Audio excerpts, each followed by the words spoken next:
today we know that for the 6 billion inhabitants in the Earth, that's going to be 9 in 20 to 30 years. It's impossible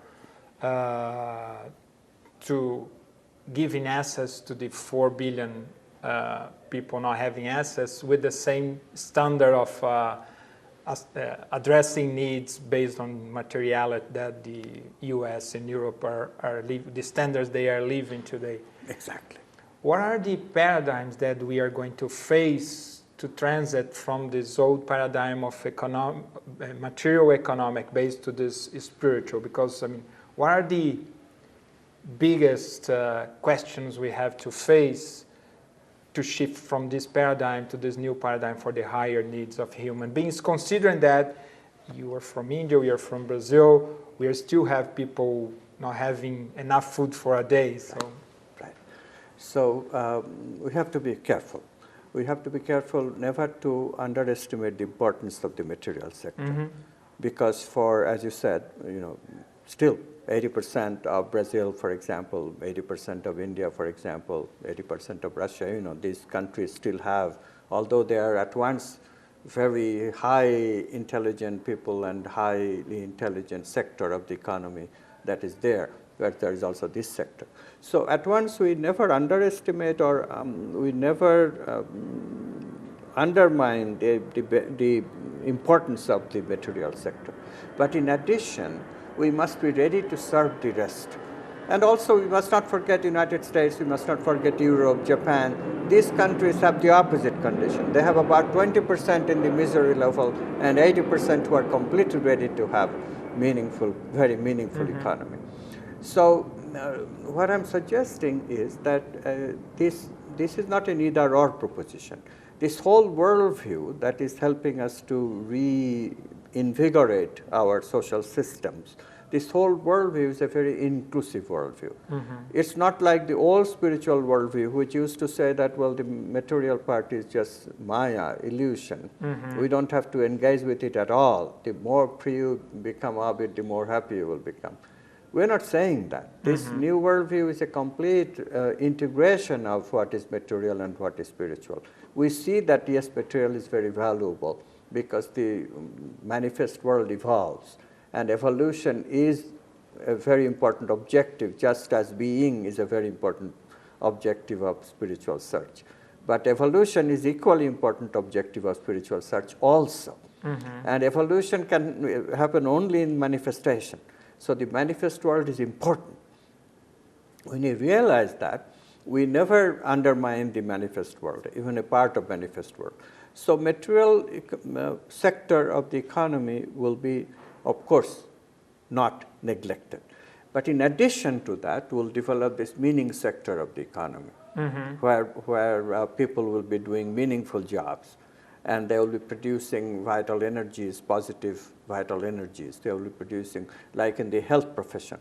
In the health profession, I'll tell you, this vision is right now being manifested in places like Chile. I just came from there. The hospitals have started integrative medicine. Alternative medicine systems, they already take care of these vital and mental dimensions of health. In the conventional medicine systems, modern medicine, allopathy, they ignore the vital mental dimensions of health. And this has caused tremendous increase in medical costs. This is now becoming a huge headache in countries like United States and Europe. Not so much in Brazil, but I'm sure it's a concern. But we can bring the vital energy aspects of medicine. We can bring the mental aspects into medicine, and then medical costs go down. So this production of this subtle sector, production consumption mechanisms that I'm telling about, the health, that sector of the economy is already ready, already implementing some of what I'm saying. In the meaning sector, of course, because of the assembly line kind of meaningless jobs, meaning sector of the, we have a meaning sector of the economy. It's called entertainment industry, but it's very geared to entertainment. And that's the lowest form of meaning that you can get. There is a little bit of meaning even there, Because, you know, for example, if you are watching a love story in a movie, eventually you get a bit enthused. For a moment, you know, you'll want to love. So it still does have some meaning. It's not totally meaningless. But still, meaning is very, very dormant. Meaning is not underscored. Meaning is instead just something that happens sometimes anyway. But it's not something that is being focused on. What we need is much more focused meaning. What we need is the comeback for the arts and the humanities, and I really mean comeback. When was the last time that you read poetry? You know, poetry has real meaning, and poetry can give you access to real meaning very quickly. But we don't have poets anymore. They cannot support themselves in this culture, because it's all meaningful stuff has become only can sell as entertainment. There is no other avenue. So we have to bring back these avenues. Can they make an economic comeback? I say yes, they can, because this sector is ready. As soon as they're relieved from their drudgery of this day job of boring stuff, as soon as they're relieved from that, if they are doing meaningful jobs in their work, they won't get tired, mentally tired like they would get when they do meaningless jobs. And then they want to investigate meaning. As I said, if there is demand, there has to be a supply. So then we also can, from the supply side, businesses can take up the idea, oh, okay, we'll support some poets to produce meaning for these people. There is a market, so we'll sell. Poets don't have to do the selling. Businesses will do the selling. And what about this very intriguing idea of giving higher meaning to raw products or material products itself, and bringing this idea of vital energy as a commodity? How? Well, vital energy certainly is easy. Like, let's take, in Brazil, there is this company called Natura. You are involved with it. Yes. So they make fragrances and similar other products for... now, it is well known that these ingredients, if they're taken from nature, they work much better than if they are too refined and only the chemical essence by chemical processes is extracted by chemical means in the laboratory, not so much with natural products. There's a difference. Where is the difference coming from? You ask yourself, what is the difference? The chemical composition is the same. That we know about, you know, fragrances in a certain way is actually a deceit, in a certain way. Yes. Because the chemical compositions of all the fragrances are now quite well known. And anybody can tinker with a little bit, put a little bit extra, and call yourself this company's product. You can get a patent, you can sell. But basic stuff is the same. What basic stuff? The material basic stuff. That part is the same. But this Natura, this company has an idea of doing it from nature. Doing it from nature, what does that do? That maintains the vital energy part of it. You see? There is natural ingredients like a leaf from a tree has vital energy in addition to the chemical body.